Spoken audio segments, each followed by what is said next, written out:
I think it's time. That's what I've kind of come to. Is like, let's reframe this. Like, let's stop pushing away and stop. It's almost like a kid defying their parents when their parents say, like, hey, you should do this, it'd be good for you. You shouldn't do that, it'll be bad for you. And then we're like, no, I'm gonna do it my way. But like, we shouldn't defy our elders and the ancients who gave us wisdom, so to speak, as though, oh, like we know better now. Like that's Yeah. very much a very ignorant, naive thing to do. It's like, well, what do I know about what you know? Maybe there's some, because I believe we're not just connected in this time to each other, and then we actually see the world a lot more alike than we see it differently, but that our ancestors saw it a lot more alike than we do differently as well, and that Mhm. we're connected to them in a greater way than we realize. This is Way of the Artist with Brandon Colby Cook and Evan Schulte, Exploring the challenges of the creative call so that you can claim your own path. and make your life a work of art.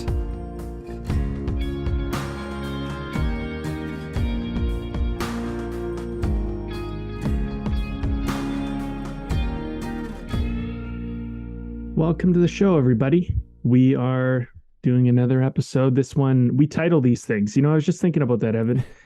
This is kind of the thing about our show. We actually sit around and we think of some fancy title.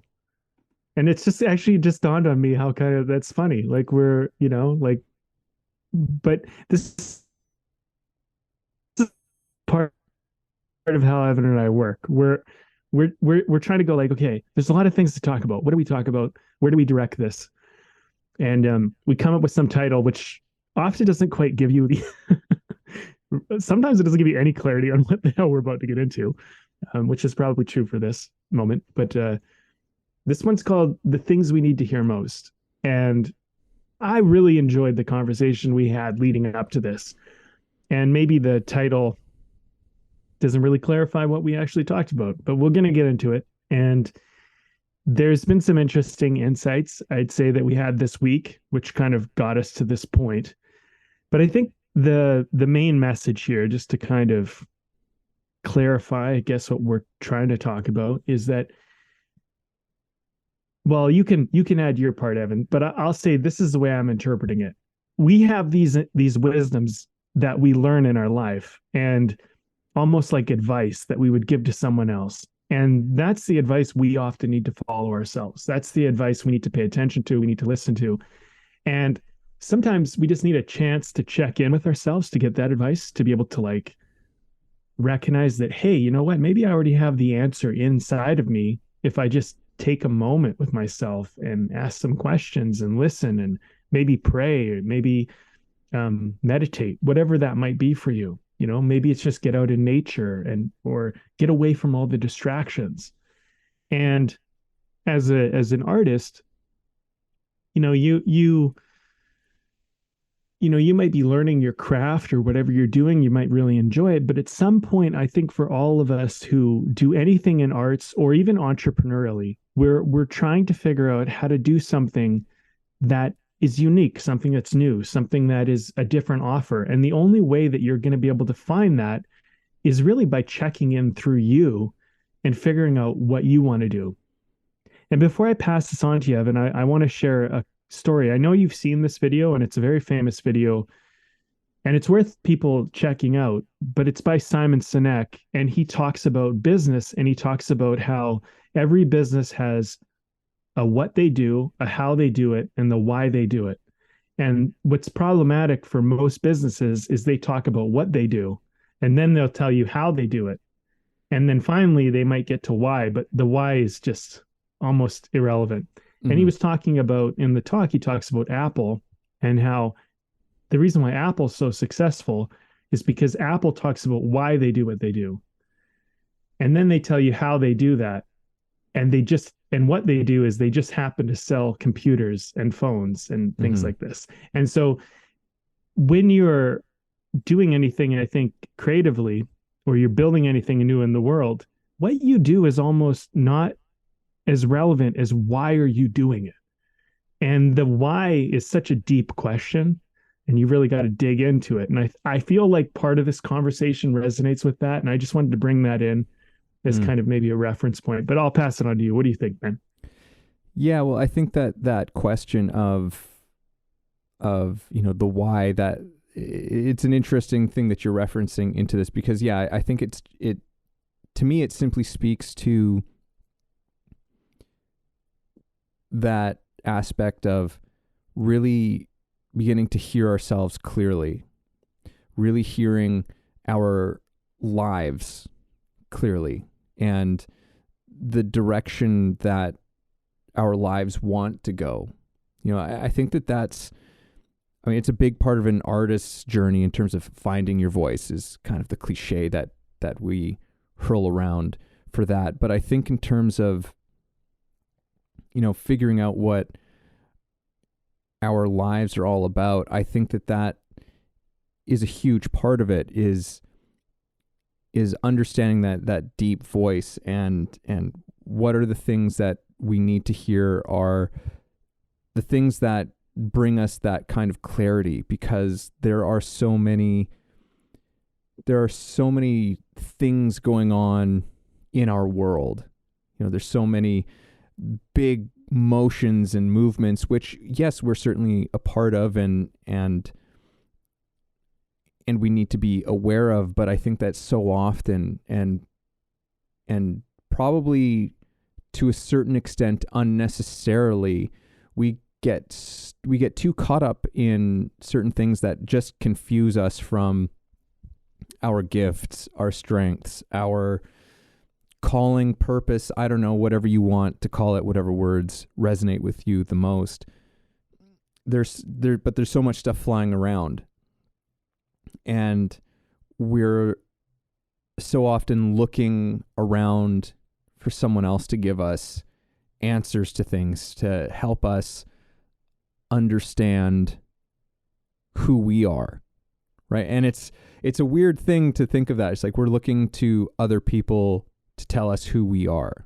And very often we can look at our own actions and how we're going about things and see that in how many different ways, some more obvious and some more subtle, that we're actually doing this in our lives all the time, looking for someone to give us answers to things. And as you were saying off the top of this, very often, and this is a bit of insight into the podcast, I think, as well, at least from my end of things, very often the stuff that I'm saying, or maybe not even just in this podcast, but in conversations I have with friends and family, and when people are going through a challenging time, and we're getting into a deep conversation, or I'm trying to help somebody out, very often the things that I'm saying, while I am trying to say something that might be helpful or bring clarity to another person, very often the things that I'm saying are messages that are just as much for me. There are things that I'm almost constantly trying to remind myself of, because there are areas that I struggle with. And, that's probably a bigger part of this podcast than a lot of people might realize, is how much of the things that I say that are actually for me. I mean, not just for me, but like they're just, I think that when we are trying to find wisdom or discover some form of wisdom, we circle around things that have connected with us the most, right? And the things that connect with us the most are usually because that's an area we have a tough time, and so we need as much as we can get to help us with that thing. And so that often becomes the thing that we start speaking out. So yeah, I think that's a really interesting thing, is sometimes paying attention to the things that we're saying as opposed to what other people are saying, and just go, are there things that keep on coming up in the things that we are saying to others? And what are those things? And why do those things keep coming up? Because I think that has a lot to say in terms of the things that we're working with, right? And the things that we're working on. And are fantastic ways for us to actually connect more with ourselves, as opposed to seeking someone outside of ourselves to give us those answers.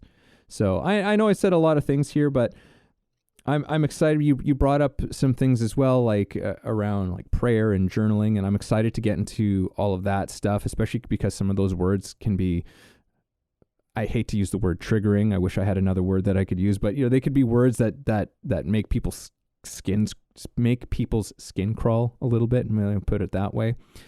But and I am well aware of some of the irony as well, in terms of part of some of the things that I'm saying and that we're getting into for this conversation, being a podcast that people oftentimes listen to, searching for some sort of, perspective, answers, or whatever. And, I think that we always strive on this show not to just provide answers for things, because life doesn't really work like that. There's no clear-cut answers to anything, and it's more so about like, let's have the discussion, let's explore and continue to explore and discover and change and shift and all of these things.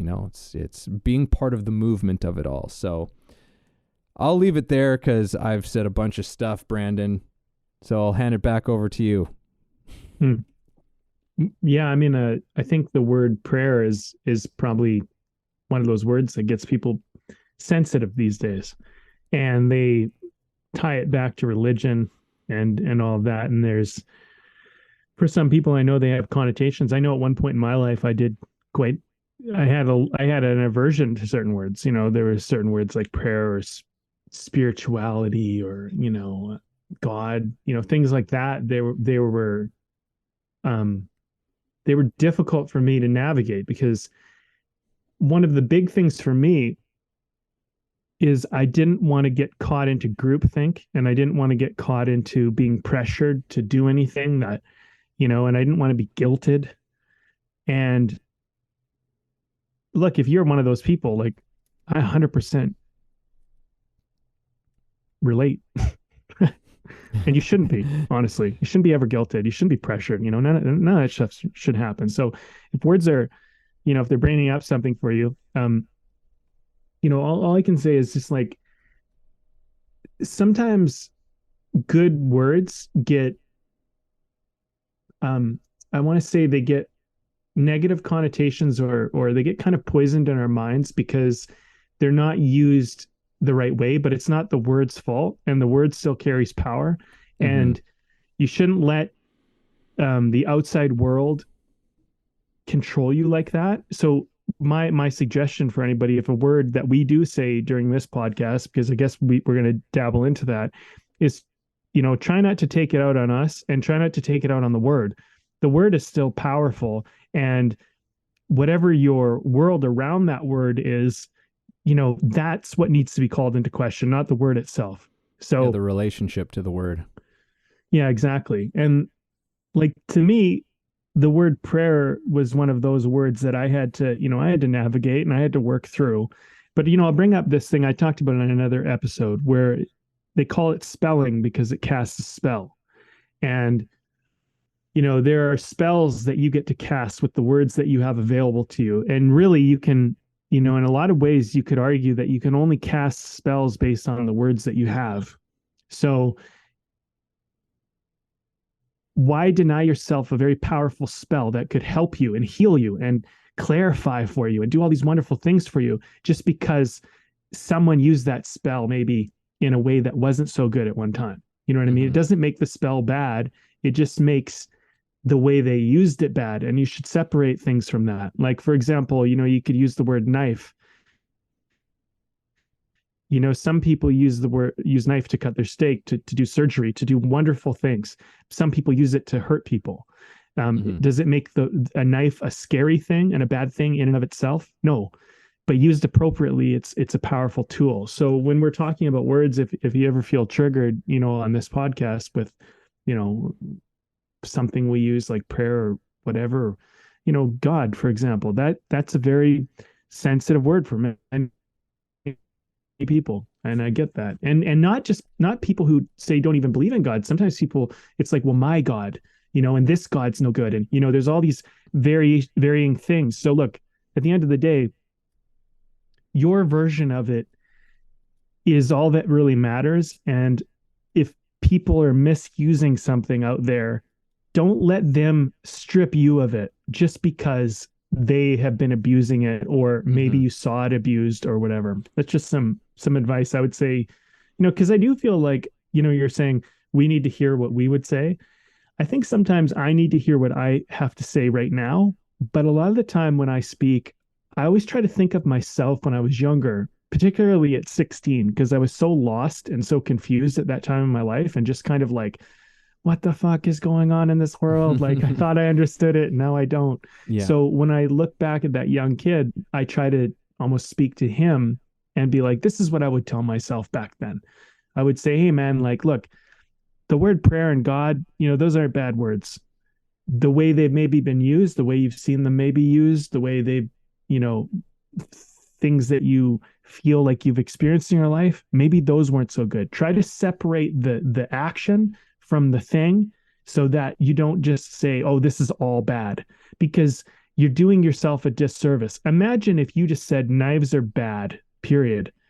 And, anytime you wanted to do surgery, no one could ever use a knife because knives are bad. Now all of a sudden there's this very valuable tool that could help and save a life, but you can't use it because you deemed it all bad. So, just words are very powerful, and people don't realize it, because if you're getting triggered by a word, just think about that. That's a word. It's just a word. It's like, it's almost nothing, but it's everything, and it can be so meaningful to us. And we have to keep that in mind as we're going through and navigating this conversation, I guess, and maybe all conversations, really. Yeah, words are, like, as you're saying, like, it's just a word, but at the same time, it also carries with it that it's not just a word as well.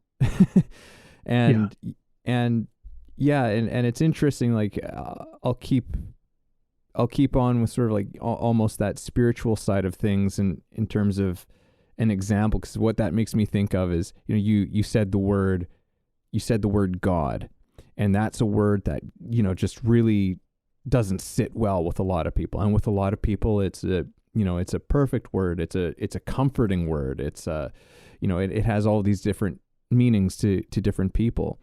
And it's interesting because, we need to keep finding different words for things, right? And particularly with very important things to us. And I think that something like the word God is one of those words, because for a lot of people, it's like that word just has nothing but negative, comes with it with nothing but negative experiences, expectations, feelings, memories, whatever it is. And what happened? Well, one thing that happened was the New Age movement, right? And the New Age movement came with it, like, despite where all the influences that were behind it, it came with it a whole new set of language, right? So suddenly someone comes along and describes, it's like, oh, it's the universe, right? There's this incredible universe that we're all a part of, and da-da-da-da-da. And if you actually boil it down, like the definition of how a New Ager might use the word universe is what another person would say. It's like, oh, you mean like God? Right? Like and they're talking about the same thing, but it's just for some people, it's like, oh, I can use the word universe because that actually, it doesn't come with all that baggage, but it still fulfills that important thing that underlies the whole thing. It allows me to think about, to talk about, to investigate into something that's very important and meaningful in a way that I couldn't do it before.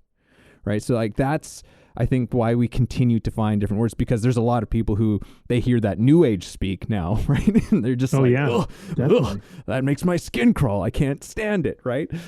And we keep on finding different words, and so that's even in one thing in my book. One of the first things I had to address, because I very much very quite directly am talking about spiritual matters in it and how that pertains to an actor.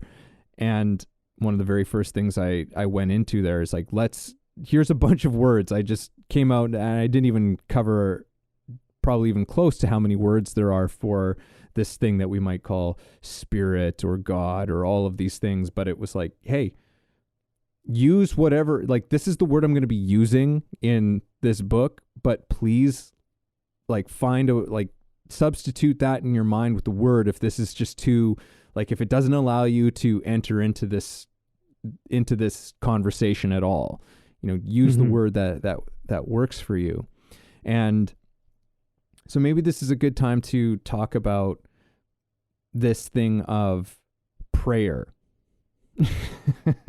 Because I think that prayer, in terms of this conversation with the things that we need to hear the most and connecting to that voice that we have inside of us that speaks with clarity, right? I think most of us can think to an experience that usually happens out of some feeling of really incredible solitude, where you suddenly were able to, a thought entered your head, or a voice, however that felt to you, and suddenly it's like you just see some sort of problem, challenge, thing in your life with absolute clarity, and it's this inner voice that spoke to you in some way with such power. And so in terms of connecting to that voice, I think that this thing of prayer is, I'm not going to say it's necessary for everyone per se, but I think that as we might be getting into, there's a lot of different forms in which we can actually look at what prayer is, because most people hear the word prayer and it's like, okay, I'm getting down on my knees and I'm putting my hands together and I'm putting my head down, and hey, I'm not knocking that. There's a lot that I actually understand about how that functions and why that movement is powerful for a lot of people. And so I'm not going to knock that at all. But there's a lot of different ways in which we engage with that. And I know I'm speaking a little bit here. I'll hand it off to you in a second, Brandon. But one of the ways in which I try to describe prayer to someone who is not as spiritually inclined in the way that they think about things.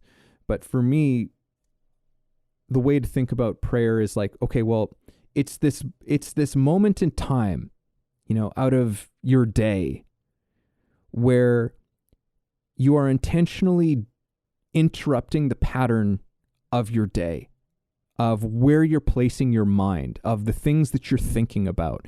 You inject this part in the day where you grant yourself permission and access to acknowledging some of the deepest, most private things that are going on inside you, in your mind, in your heart, in your soul, whatever that is to you, where you give that some attention and you hear that thing and you express it, even if only to yourself.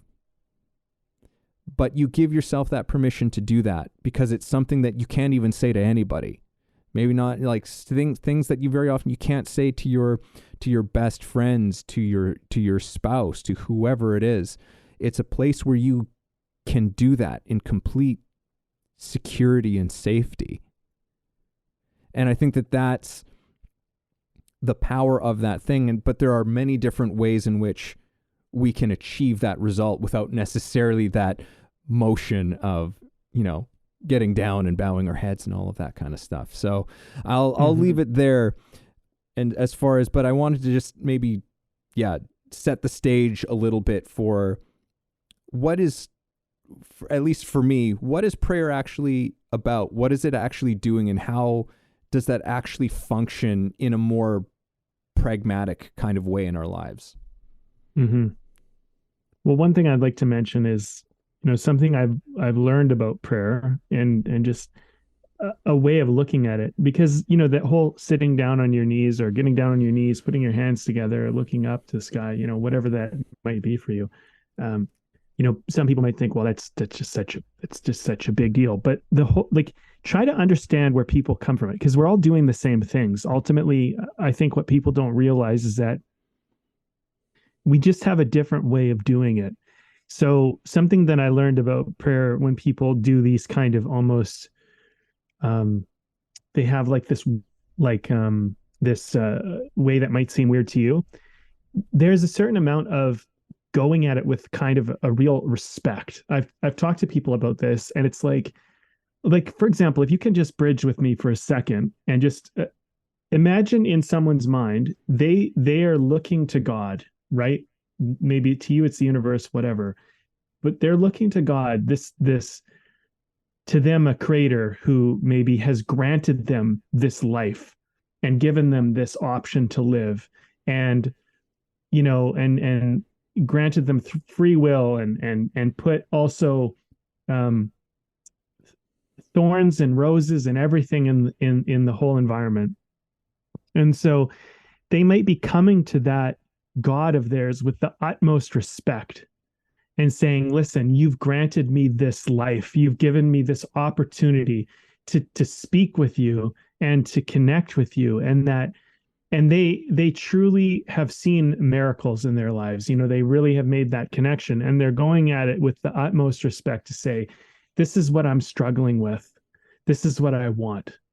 And they're not doing it from an entitled place. They're not doing it from like, you should just give me this because I'm here and I want to be happy. Like, to them, they're looking at it going like, I appreciate the lessons of the hardship that you've given me. And they're saying like,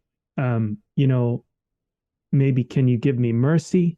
Maybe can you give me grace?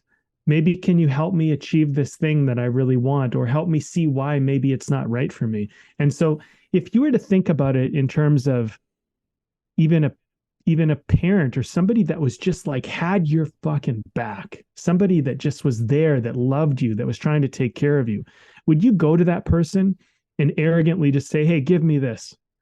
Or might you go to that person and say, you've done so much for me, Evan. I really appreciate all the guidance and all the things that you've done, and I really, like, asking for any more is almost ungracious, but I want this. Can you help me figure out how to get it? And you might receive that in a way that feels appreciated and feels, yeah, man, I'll help you out. No worries. But people come at their God like that. They come at it that way. So, so if I was talking to one person and they had a certain belief system, I wouldn't judge their belief system. I would embrace their belief system, and I would use the words they used. So if they wanted to use the word God, if they wanted to use the word universe, I would use that word with them, because that's how they connect to it. And, and just so the person talking about universe and the person talking about God, we're all talking about the same thing. And it doesn't really matter, because people go, well, do you believe there's a universe? And they go, well, yeah. And it's like, okay, so you can see universe? And you go, yeah, I look up, I see universe. It's like, okay. And then you say, well, you tell people they can't see God, but they look up at the universe and they see God too, but they call it God and you call it universe. What's the difference? You know what I mean? Like, this is one of those things where we need to stop using words to separate ourselves, and we need to go, oh, I see. You use the word God, I use the word universe. We're talking about the same thing. We're talking about essentially the same ideas here. And then people will get caught in the nuances. Well, you're saying I have to do this and I have to do that and whatever. It's like, look, at the end of the day, you don't really get to tell anybody what to do, but you can advise them and say, hey, look, you know what? This is going to be better for you. This is going to be worse. Like, I can tell people all day, and I'll tell you this from personal experience: don't steal. And people will still steal. And I can tell you all day that it's like, listen, you never get away with it. I can promise you that theft, you never get away with it. And also speaking poorly behind someone's back, you never get away with it. Someone always knows. And it's the higher version of you, whatever you want to call that, something you always knows. You never get away with the bad thing. And I can try to make a point as to why that is. But if you look at like a lot of these wisdoms and stuff that a lot of us reject and we fight against, and we go, I don't want to be controlled. It's yes, you shouldn't be controlled and you shouldn't be manipulated by anybody to like be under their thumb or let them have power over you. But if it's good for you and you can connect why it's good for you, then it's not a bad rule to follow because it's a rule that's helping you. So, you shouldn't do something just because someone tells you, hey, do this or don't do that. One of the things about, say, theft, which is so bad for people, is they don't realize the cost because they think they got away with it. And so someone like myself who says, look, guys, don't steal, people go, well, whatever, like, who cares? I got away with it. No one knows, blah, blah, blah. The thing is, what I'm going to tell you is, and the fact that there's cost that comes with that. And so like we can kind of go back and forth and go like, well, is stealing okay? When is it okay? Whatever. We can get into the moral philosophy of all that. But at the end of the day, I mean, we all kind of look at it and we go, look, stealing isn't really good, is it? Yeah. And you're going to have to dig into why it's not good. And if all you want to do is just go, I wanted it, I'm going to take it because it's an option. Well, that's the world you live in. You live in a world where people just take what they want when they want it. And it's a double-edged sword. So yeah, you got the benefit when you got it, but remember, you're living in a world where people will steal from you too. That's what you're creating. So, you create, there's a saying I heard a friend say to me once, is that hell is not somewhere you go, it's something you carry with you. And I always try to think of that when I think of, old time wisdoms, let's call them old time wisdoms, because we all kind of agree. We're all like, yeah, don't steal, don't murder, don't do this shit. And we don't always know why to the deepest level, but we're like, yeah, do this, don't do that. It doesn't make you religious, and it doesn't make it a bad thing because some religion is telling you to do it. It's just, there's certain wisdoms, and you might need to connect to why you do or don't do these things, why you pray or don't pray. But like, don't do it because it's like, ugh, like, I don't like that these people do it, because maybe you do it and you don't realize that you just do it in a different way. Yeah. It's interesting you bringing up the whole thing about theft, like don't steal and those kinds of things. And it's interesting because I think about people who I've known throughout my life who are people who would steal, things that a lot of us would consider, kind of trivial or something, or, just characters who, like they're constantly skirting the, that line of, I guess, ethics in a way. And these were all people who had a lot of very good and justified reasons to why they were allowing themselves to do this thing, right? And why they were giving themselves the permission to do something that's, like not like stealing, right? And it's like, okay, I hear your reasoning behind it all. But one of the things that occurs to me about all of those people who I've known is that these were pretty high conflict people. Like there was always something going on in these people's lives, some problem, conflict, some issue that they were having to confront, and were usually very sort of irritable people, very, very reactive, could just get fly off the handle on a comment. And so it's interesting what the point that you're bringing up, because it's like I've actually seen just in my own personal experience that people who are generally engaged with those types of things, they are kind of carrying around this hell with them. They're not as peaceful as people who generally like aren't engaged in stuff like that, right? Like there's a price to pay, and living in a higher state of irritability in your life is, that's that's a less enjoyable, happy life to be engaged with, right? So Well, yeah, it's interesting. there's other consequences that come with sometimes these actions that we don't foresee. Like, Mm-hmm. just while we're on the stealing topic, it lowers your self-esteem, in my opinion, because what it tells you is that you can't get it on your own.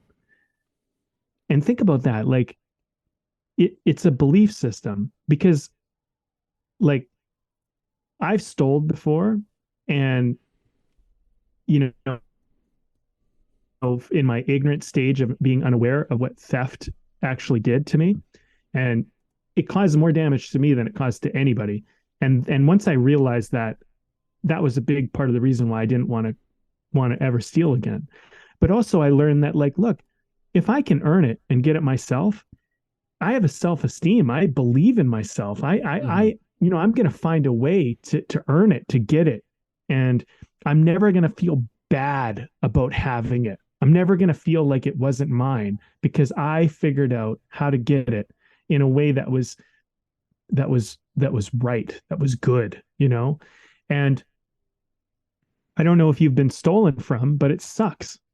And when someone steals from you, you go, oh man, like I earned that. Like I like that was Yeah. mine and someone just took it from me. You know what I mean? And so you also, it's an empathy building exercise. When you steal and you recognize that there's damage that you're causing in people, there's hurt you're causing, that alone might stop you from doing it. The same with lying. Like lying's another one. Like lying is very tricky because we justify lying like, oh, I want to protect people, and there's tact and there's all sorts of ways in which we can look at, there's nuance, let's put it that way. But if you lie and you think, oh, I got away with that, you didn't get away with it. I'm telling you, like, it's Mm-hmm. going to catch up to you. And I've lied before and I'm embarrassed about it now. Like, I've done it and it's Yeah. stupid. I look at it and I'm like, Brandon, at the time, I honestly thought I was getting away with something. You know what I mean? But the thing is, even if you do get away with it, you don't ever get away with it. You know you lied. And what it does is, to me, I think of us as built on a foundation. And whenever you build yourself up on the foundation of a lie, you built yourself up on a card, like a house of cards. And it doesn't take much to get that blown over, to get that knocked down. Yeah. It's not sturdy, it's not solid. So if you keep lying, you're going to build yourself up and you might be like, hey, look at me, I'm so great. But that can get knocked down so easily. And what's going to happen is when you get to the top of whatever mountain you're trying to climb, if it's based on lies, you're going to be very, very insecure. And to me, that is hell. To be on the top of a mountain that is not solid, that you can't count on, that you can't actually have confidence in, that is a scary place to be, because the bigger the mountain and the more lies it's built upon, the harder the fall. So don't lie at all. Always try to tell the truth. Always try to earn it. Don't steal. These are wisdoms and advice that I would pass on to you, that are things where, you might not be able to see the bad thing in I guess we're talking about moral philosophy to some degree right now, but like, you might not be able to see the bad thing. But if you've ever been told, hey, this is bad, don't do it, look into that. Like, don't just judge it and be like, oh, I don't want to be controlled. Look at it and go like, well, why is this bad? You know what I mean? Like, really think that out. Or like, if someone says, hey, it's really good if you like brush your teeth every day and you like take care of yourself and you do these things, ask yourself, well, why is that good? Why would someone be saying do that? But I do Mm-hmm. feel like there's a lot of stuff around. We already know what we need to do, but the problem is we're not doing it. And part of that is because we're even defiant to our own wisdoms. We're even defiant to ourselves. And I don't think you should do something simply because someone told you to do it. But sometimes, like, if, it's a fine line because it can be taken advantage of. So you kind of got to like look at it and be like, I'm not going to do it because they told me. I'm going to find some good in it for me, and I'm going to do it because I found some good in it. And with everything you do or don't do, you should look at it that way. Is there good in it? Is there bad in it? And weigh it out for yourself. And that will help you navigate a life that is a little bit more, just better for you, you know? Look, I have nothing to gain or lose. You do what you want to do. I mean, you know, but we're trying to talk about some of these things on this podcast about how to help people. I just want people to live a happy and fulfilled life because I want to do the same. And so when I share this advice, I mean, at the same time I share it with someone else, it's a reminder to me. Yeah. That's a good That's a good reminder that I remember that, you know. Mm-hmm. You know, and you know, if you ever have the inclination to lie or the inclination to steal, look at the insecurity that that's based upon, right? Because like if you're going to lie, then maybe you're looking for validation you don't think you can get by earning. And maybe if you're going to steal, you don't think you can earn something that you could, you know? And so maybe question like, why don't I believe I could just get this on my own? You know, because that's a much better question. If you just steal, then you're gonna dodge the chance to investigate that. Hey everybody, this is Evan, and this episode is brought to you by my book. Yes, I recently released a book called The Actor's Awakening: Connecting Spirituality to Craft. Expand yourself as an actor and your craft through a spiritual perspective. Take a journey that will explore universal philosophies and insights to help you understand human nature in a profound way, and develop practices to take your work to another level. Again, that's The Actor's Awakening: Connecting Spirituality to Craft. Available on Kindle and paperback on Amazon. And as always, if you like the show, please subscribe. Yeah. Or why is it that I think that I need this? Even sometimes, you know, another really good question. You know, there could be all kinds of questions that to raise in terms of why you feel you need to compromise yourself, your ethics, your integrity. And again, we can convince ourselves of anything and fool ourselves of nothing, right? Like, and it's the justifications that we can come up with for what is ultimately bad behavior, or something that goes like, I don't want to say this is like some universal principle or of ethics or anything like that, but things that we know deep down, we're like, yeah, no, I should not be doing this. This is not a good thing for me to be doing, you know, and asking questions around, okay, so why is it that you are trying to justify doing this? And is that necessary? Like just investigating what is behind this whole movement that is going on, that I'm even in this position at this moment where I'm seriously thinking about doing this. I want to kind of shift gears and come back to something. Yeah, it was a good tangent.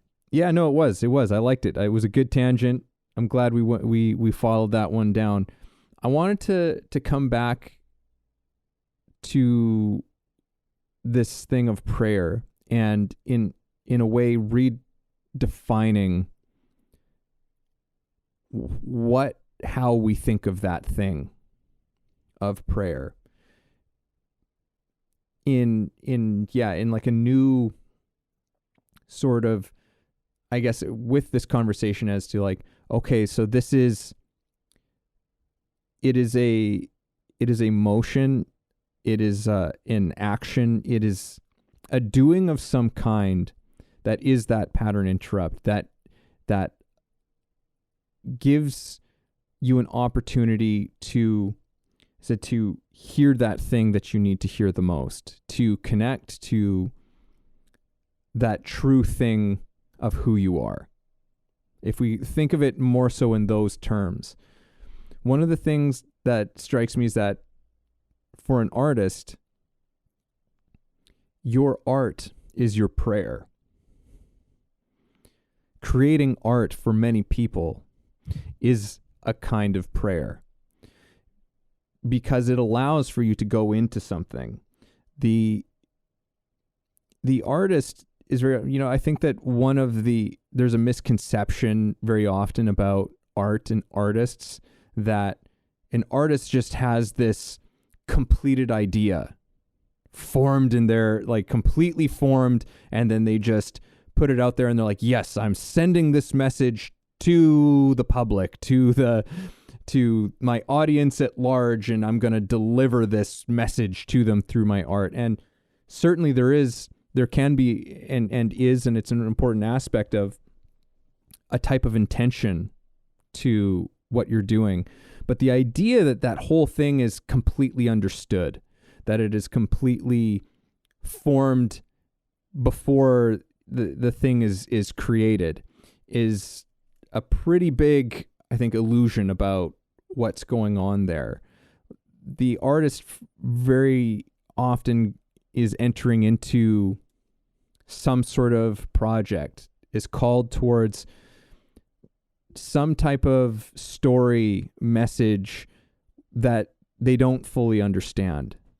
And they're going into it as an opportunity to understand this thing and to understand why this thing is so important to them at this moment in time, right? And so in many ways, the creation of the art is a form of prayer. It is this engagement where it's like, I'm trying to hear this thing. I'm trying to understand this thing. Why does this thing want to be said? Why does this thing want to be expressed? And why does it want to be expressed through me?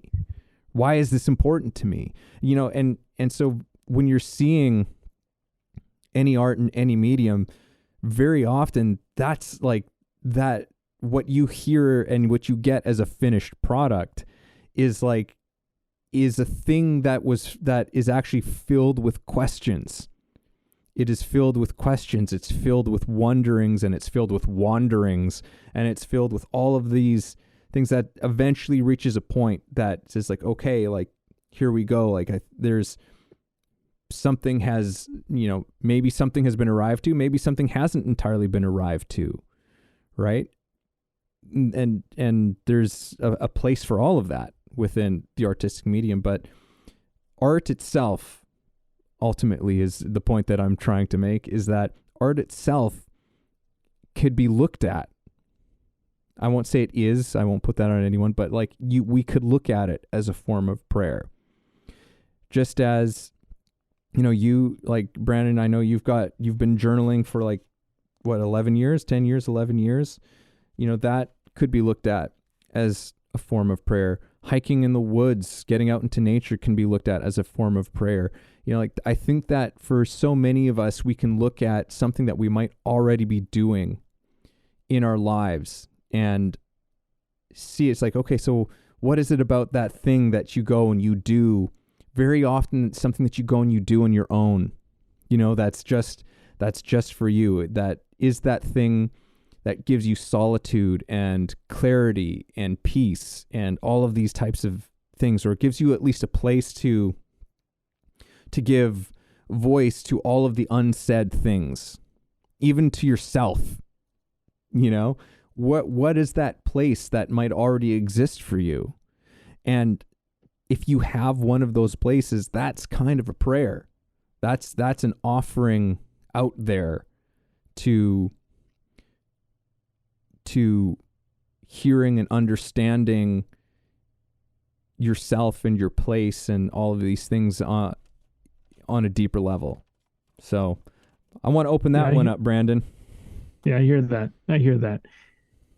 I think when you're creating something, I don't know. I mean, for me, let me kind of talk about my process. Maybe this will help me get into this. For me, I almost always have a vision, something in my mind. I'm very visual, and I find that my art comes to me primarily through visuals. It might be cued by music, or it might be cued by some environmental thing going on, but ultimately I begin to see it, and then it begins to manifest in some form. And like, I think when you are inclined to tell a story, you don't always know why you have this like inclination to tell that story, or maybe it's paint that painting or whatever it might be. But that inclination is not always understood. And I think that's kind of like part of prayer is dealing with things you don't understand. And I think that's something that, like, we're talking about kind of taking this word back in a more modernized and maybe more powerful way for people so they can use it again, is to say, like, look, I don't know, if you believe in God or you believe in the universe, I mean, you might just say, like, why are you showing me this? Why do you why do you want me to see this? Or if you're just somebody who just thinks that you're, it's coming through you or whatever, it's like, why do I want me to see this? Why am I bringing this up? Why is this happening? You know what I mean? And like, that can be, that becomes like, prayer can be very much an investigation. And it can also be like, oh man, I really want to do this thing, but I don't know how. Prayer can be like, how do I do it? I really want to do it. How do I do it?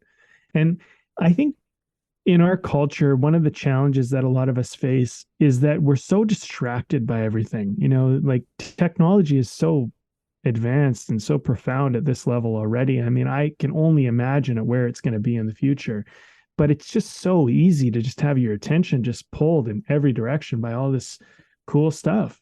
And, the ability to just turn that off for even a minute and just sit with yourself and think, like, you can argue that that's what prayer is. Like, prayer is an interrupt into all the distraction that is life. And, sometimes prayer can just be also, it's not even looking for answers or trying to want anything. Like if you say, like, oh man, I wish I won the lottery. I wish this. That's prayer, man. That's what prayer is. Like, prayer is like, oh man, it'd be so cool if this happened. That's prayer. But prayer can also just be a recognition of gratitude. Like, oh my God, I'm so grateful to have this person in my life or this thing in my life or this experience or whatever. Like it's the same thing that someone does when they pray. Like, when they pray, they might go, thank you for giving me this thing. Thank you. Take care of this person in my life, protect them. I want them to make it through this hard thing they're going through. And I wish I could help them more, but I can't. And then people will reach out to God or something and they'll say, God, can you do this for me? Can you help this person I love because they're struggling with cancer or something, and people do that. Right. And, when you have those inclinations inside of you, maybe you don't know where to direct it. Maybe you don't have God. Maybe you don't have anything you're directing it to, but that intention is still, that's a prayer. That's a real energy you're trying to put out in the world. So, I mean, I think it's time. You know what? That's what I've come to in this conversation. I think it's time we just take back some of this shit. Let's take back some of these old wisdoms, these old ideas. Like, they seem old and out of date to us, but like, let's just take them back and use them the way they were meant for. And something I'll just say, I know you're about to say something, but one other thing I'll say is the people your age 100 years ago were probably very similar to how you are today. They might not see the world the way you see it because you're in a different time with different technology, but they probably struggled with a lot of the same things you're struggling with. They worked through a lot of the same things you're working through. So we shouldn't just deny all the wisdom that people of the past brought to us as though it was just, oh, it's out of date and obsolete and doesn't matter. It's not relevant anymore. They might have given us more wisdom than we realize. And they might have been dealing with distractions and things like that are very similar to the distractions we have today. They just look different. And prayer at one time very much might have been, hey, let's just stop and be with each other and be with, like, gratitude and connect, and that might be what it's about. So, I think it's time. That's what I've kind of come to. Is like, let's reframe this. Like, let's stop pushing away and stop. It's almost like a kid defying their parents when their parents say, like, hey, you should do this, it'd be good for you. You shouldn't do that, it'll be bad for you. And we're like, no, I'm going to do it my way, but like, we shouldn't defy our elders and the ancients who gave us wisdom, so to speak, as though, oh, like, we know better now. Like, that's very much a very ignorant, naive thing to do. It's like, well, what do I know about what you know? Maybe there's because I believe we're not just connected in this time to each other. And then we actually see the world a lot more alike than we see it differently. But that our ancestors saw it a lot more alike than we do differently as well. And that we're connected to them in a greater way than we realize. Yeah, there's tremendous power to these things, and we would be foolish to ignore them completely. And this is like a bit of a side thought, but when you think of our ancestors, in a way, our ancestors, they had fewer distractions, and so there was a lot of time to really think and ponder and contemplate a lot of sort of the nature of existence. And I mean, it's fascinating where a lot of some of the most sort of perennial wisdoms came from a certain period of time, from different corners of the world, right? Not that there weren't distractions, of course, and as you're saying, I think that we're more alike to our ancestors than we're not, right? It's, I think, a lot of the specifics of the time and place and technology, they're all kind of window dressing to, the larger question of what it is to be human. And, you said something, Brandon, you mentioned something about, when prayer and your deepest wish or something like that. It's where you can go and you can say the thing that you really want. And, I think that it's one of those places where it's like, it's a place where all of our deepests go. It's where you have a place to go and express the deepest fear, the deepest hope, the deepest shame, the deepest, like all of the deepests that are just too much to be said to another human being for us, because there's still too much that's we don't have clarity on, that we're just too unresolved on. But it's like it's a place where that can go. And however you think about that, I think that even if we were to look at it just on a purely psychological level, we can probably acknowledge that there's like, oh yeah, there's some real benefit to that. There's some real benefit to just being able to admit to something, to be able to express it, even if only it's to yourself, right? This thing.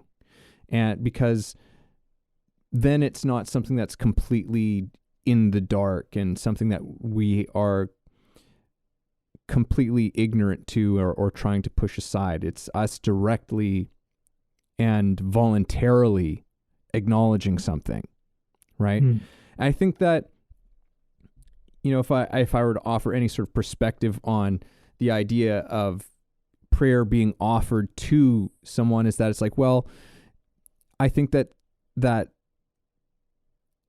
it can be very helpful to think about, well, what if there was this being who already knows all of these things about you, who already knows all of these secrets, and loves you unconditionally despite it all. It's who's not going to tell any of these secrets to anybody, right? Like I think that, again, there's a utility to thinking about it in that light, whether you believe it or not, right? Like prayer in quite a more literal sense is something that's very much a part of my own life. And I can say that, like, yeah, I don't know what I'm praying to, who I'm praying to necessarily, but there's this aspect of it where it's like that, the idea of that sort of there being the presence of this sort of being is helpful. Like it helps me to actually say the things to get into some of the things that I don't know if I would otherwise be able to access. So I think that, in many ways, that's part of the wisdom of it, whether it's like that's got nothing to do with what you believe in or not, that I don't think it necessarily requires you to believe anything. It's simply it's almost like a thought experiment. It's almost like an as if, which is something that actors work with a lot. It's as if this was true. Try doing this as if this were actually the case. What happens? What would you be what would you be willing to say? What would you be willing to acknowledge in this circumstance that you might not otherwise be able to, right? And going into that with, completely openly and vulnerably and willingly, and seeing what happens, right? I think that that's in many ways part of, again, the function of something like that, something that's very useful, even taken outside of any sort of religious notions about it. Can we look at it just in terms of almost a utilitarian kind of a way? Like there is a serious, I think, human utility to this kind of practice. You know what I mean? That's, I think, there for us, and why I think is not something that the world has thrown away. Like, and in fact, the world has not thrown away by a long shot. Like most of the world, I would say, probably prays. I'd be interested in finding some stats on that. It's like, how many people in the world pray in their lives? It's probably not everybody, but it's probably a lot. I would say the majority. Well, there's a lot that I could comment on that. I think one thing we were talking about before the podcast started, this episode, I'd read something this week, and it was a series of like wisdoms that maybe you'll learn at a certain point in your life. And one of them was that whenever you're journaling, you're praying. And that really hit me because I have journaled for over 10 years in a row. I've actually journaled for, I'm getting closer to 25 years than I am 20 years at this point. I've journaled for a long time, but every single day I've done 10 years in a row now, like every single day, right? And I was thinking about that comment that when you're journaling, you're praying. And I was like, it's so true. It actually is quite true because it's me. It's blocked out time. I'm working through my challenges. I'm working through my desires. I'm working through like what I want. I'm putting down my awarenesses. I'm processing my thoughts. I think all of that is all just undivided attention towards prayer and connecting, and and I work out a lot of stuff through journaling. And sometimes I have these ideas when I'm journaling and I'm like, where the hell did that come from? And I'll let our audience ponder that one. But like, undivided time with yourself to just be, is that prayer? I mean, some people are, well, it's not really prayer. Like prayer is only when you kneel down and do this. It's like, well, maybe your definition of prayer is too limited. Maybe you're doing it more than you realize. Maybe like it's more accessible than you realize, and maybe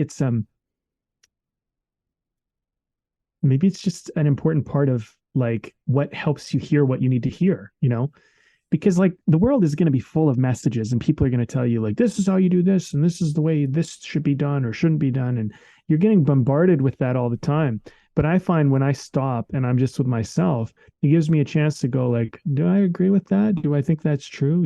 Like, and here's why I do, and here's why I don't. And like, okay. And I resolve something usually by the end of a journal entry. I give myself half an hour every day, at least. That's kind of that's what I stick to. But even if you gave yourself 5 minutes every day and you just said, I want to come to a resolution on a thought every day. I mean, is that not prayer? Is that not undivided attention with you connected to your higher self, your voice? You're like, what is that? Right. And I think that, I think like one of the lessons that I'm kind of walking away from this episode is, it's just like you have access to your own wisdom and authority. And you might be confused and you might not know the answers, but give yourself a chance to like sit with you and maybe figure out if you maybe do, like, it kind of goes back to our last episode, you know more than you think you do. And it's kind of true. I mean, it's like, you really do, more than you think, and maybe you got to just give yourself a chance. And I'll further this point on art. Like art is so much about sitting with yourself, trying to create something, especially if you're being like the visionary or the creator of the thing, is coming up with the idea. Um, if you explore these things inside of yourself, you might realize you have more of a grip on this creative inclination that you have, right? Mm-hmm. And yeah, like that is kind of prayer, right? That is like, I just think this word prayer is more universal, and it's more expansive than maybe it's been presented to us. Mm-hmm. And I mean, it sounds like we're talking about prayer a lot. I feel like we really gripped onto that word and Yeah. that word, but there's something about that word that's been a great anchor for this conversation.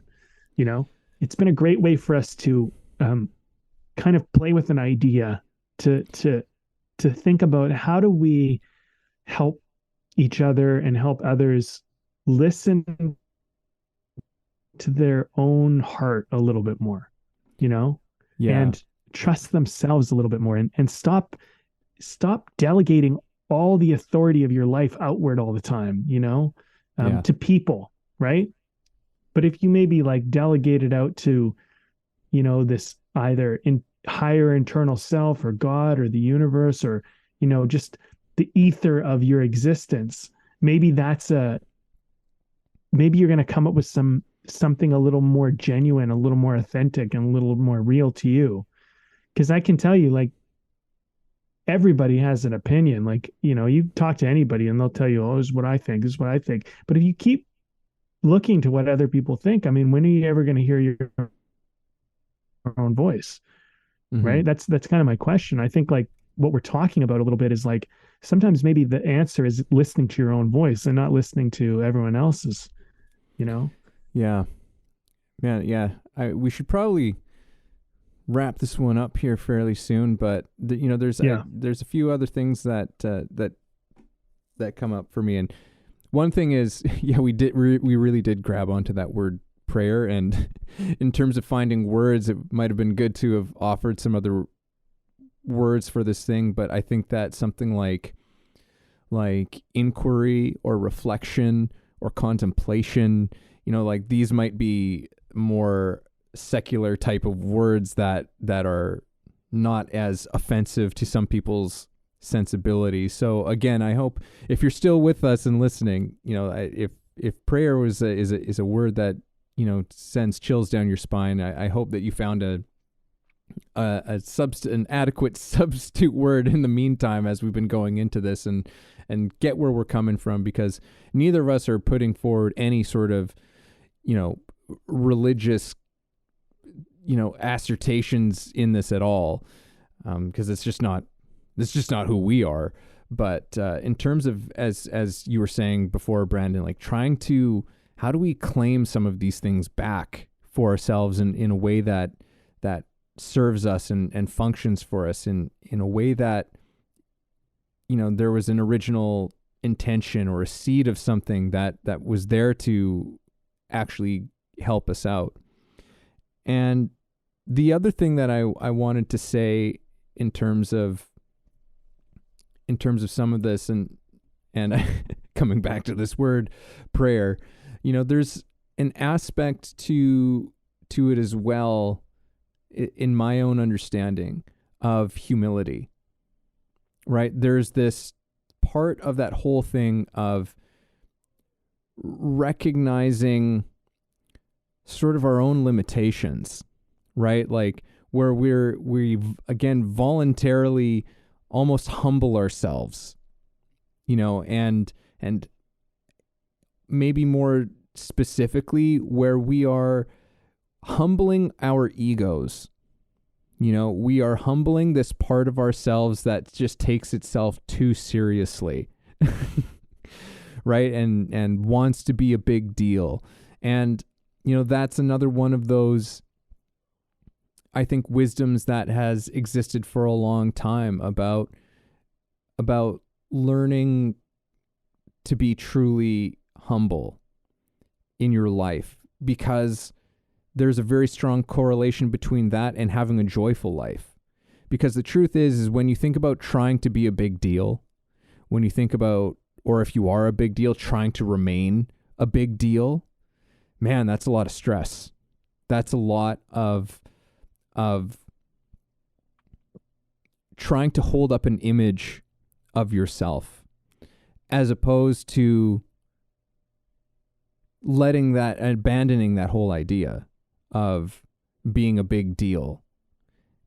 And you can really allow yourself to just be the person that you are. And that doesn't, and with that doesn't mean, because I think a lot of people hear that and they go, it's just like, oh, okay, so, you never accomplish anything or achieve anything. It's like, no, I don't think so at all. I think that you actually give yourself a better chance at really accomplishing some pretty extraordinary things. But the thing, you actually give yourself a better shot, not just in accomplishing things, but in staying in a sort of successful place, because you're not consumed and pouring energy into trying to maintain some sort of an image of yourself during that whole process. If you remain humble in the whole process, you can accept the things that come your way with real and true gratitude. And there's something about that, like when we see, people who are very successful, who are not just fake humble and fake grateful and gracious, but who genuinely come from that place. And those are the kinds of people that we go, just like, I will follow you. I will, you are actually a living example, because you're not full of shit, and we can sense that kind of thing. So anyhow, this is, well, it makes you trustworthy. Yeah. Humility makes you trustworthy, because none of us are perfect. And I think that's the, and but I think that's it's also part of the reason why it's, sorry, go ahead. No, you go ahead. Yeah, I was just saying that, because humility, again, is an aspect, an important ingredient to joy in our lives. And, there's no faking real joy. You can tell when a person's really a genuinely joyful person, and, you can't hate a joyful person, really. You can try really hard, but someone who's just genuinely joyful, there's typically a part of us that just goes like, oh, I want a little bit of what they've got going on. It's like, what are they drinking? I want some of what they're on. And I don't know. That's well, I would argue that some people do hate joyful people. They but do, but it's an envy situation. It's But I mean, they're out there. Yeah. Okay, well, let's wrap this one up. This has been fun, Let's man. do it. I'll go first on the beer. I'm having another one from Red Collar Brewing Co. And this one's called Cascada, and it's a Pilsner. It's been good. It's I don't know. I mean, it's strange. It's like it's different. I don't know. It's a pretty good Pilsner. It's got a good taste to it. I don't even know what I think about it. I'm going to just say that I like it. It's not standout to me necessarily. It's weird because I feel like sometimes when you don't go, oh, this beer is awesome. We're not doing an ad here. We're just having beers and we're having a conversation. That's the whole point. But I don't even know what to say. I mean, I'm just feeling like I'm liking it. I'm enjoying it. It's been a good beer. I wouldn't want to overpromise, but it's definitely, let's put it this way. It's a fulfilling Pilsner. It's been good, and I don't always have Pilsners, but it's been a good, tasty little beer, and it's been good for this conversation. So I have enjoyed everything I've had from Red Collar Brewing. I will say that. So every beer that I've had, which has been a few now, has been really good, and I'm quite happy with their selection. So, there you go. That's what I'm having. Beautiful. I'm drinking Phillips Cold Snap, which is a Kolsch. So, yeah, just a nice, light, crisp, European style refreshing kind of a beer, and it's great. I love a Kolsch. I think it might actually be my favorite of all the sort of lighter beer options that's out there. It's got just a little something. They got a little something more to them. I don't know what exactly it is, but it's great. It's great. Nice. I like it. Nice. So, all right. Well, closing this one off. Do you have closing thoughts, or do you want me to go first? Well, why don't you head? I get a sense that maybe you've got something. I don't, but no, I will go first. Well, oh man, as I've gone through this conversation with you, I think what I would just say to people is like, give yourself credit. Maybe carve out some time to be with you, and I don't know, like, I feel like I said a lot of what my closing thoughts were already, so I don't want to like hang out too long in this, but I would say it might be good just to like write it out, and if not write it out, think it out. Like, what are my deep desires? What do I really want? What am I really struggling with? Who do I really care about? What am I really grateful for? I would, maybe just start a practice of that. Maybe it's just before you go to bed. Maybe it's right when you wake up. I don't know. Maybe it's somewhere in the middle of the day. I don't know, but find some time to just be with you and like think about your deep desires, think about your deep challenges. Maybe try to find some solutions or pursue an idea. Maybe it's something like, just think about what you feel is totally out of reach and you wish for, and I think if you do that, you're going to begin to get more of an intimate connection with your deeper sense of self, which I don't think will be a bad investment of your time. I think that's a very good investment of energy.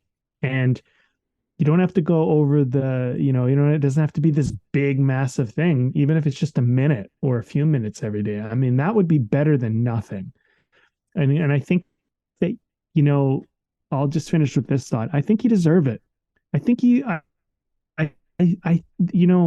big lesson I think that I've realized as I've kind of gone through life is people don't really realize that like they're as valuable and incredible as they are. And I think it's kind of sad. And I think like, it's not an ego thing. It's not about arrogance. It's just like, yeah, like you're a human being doing life, doing the best you can, probably working, probably care about some people.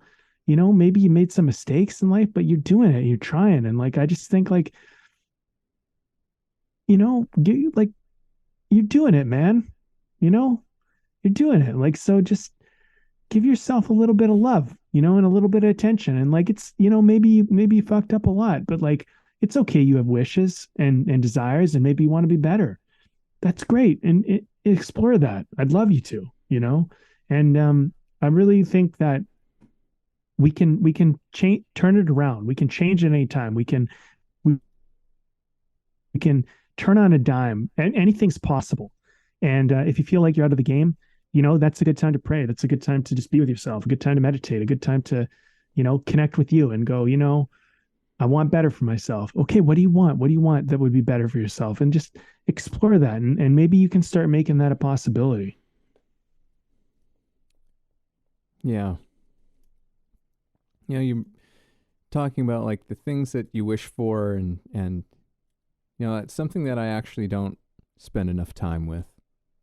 It's like, what would I really just truly wish for at this time in my life? And now I'm like, okay, I'm going to go and have to spend some time with that one. So thanks, Brandon. I appreciate that. You're welcome. But yeah, I think that in this conversation, like in terms of walking away from it and takeaways from this conversation is like, for myself, it's really illustrated, just like the importance of certain practices that I already do pretty regularly, but it's really given me a greater appreciation for some of these things. And what is it that I'm really doing when I'm engaged in these things? And I think for anyone listening, it's like, yeah, like find that thing, that place where you do hear those things that you need to hear the most, that come from that voice, wherever you sense where that voice comes from, right? Whether it's from deep within yourself, and whatever the hell that is to you, or maybe it's coming from a wise being out in the ethers for you. Like it doesn't really matter. Work with what works for you in terms of that. But there's no getting around the importance of this kind of engagement in our lives and with ourselves. And it's so important. It's so important for us to find the ways and the practices that help us just connect and hear those things. Because otherwise we're just floating, getting blown around by the desires and the wishes and the wants, and not all of them are benevolent for you, and we're just getting influenced by those things all the time. We need to find the space for us to connect to this thing that we are. So find those things, and there's so many ways to do it. And I'm sure that we've thrown some things out there, and maybe there's some things that you do that we haven't said, or some things that come to mind. Like, I encourage you to explore those things, because they're so important. And again, pay attention as well to the things that you find yourself so often saying to others, because so often that's a message that's continuing to come in that's actually for you. So true. So pay attention to those things, find the practices for yourself, and yeah, just continue. Find the place where all of your deepests go.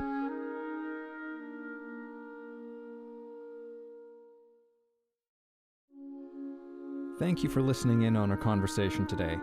We hope you found something helpful that you can carry forward with you. Head over to our website, wayoftheartist.com, for more free exclusive material and learn about the show. If you haven't already, please support us by subscribing to the show, sharing it with people you know, and keeping compassionate, creative conversation going.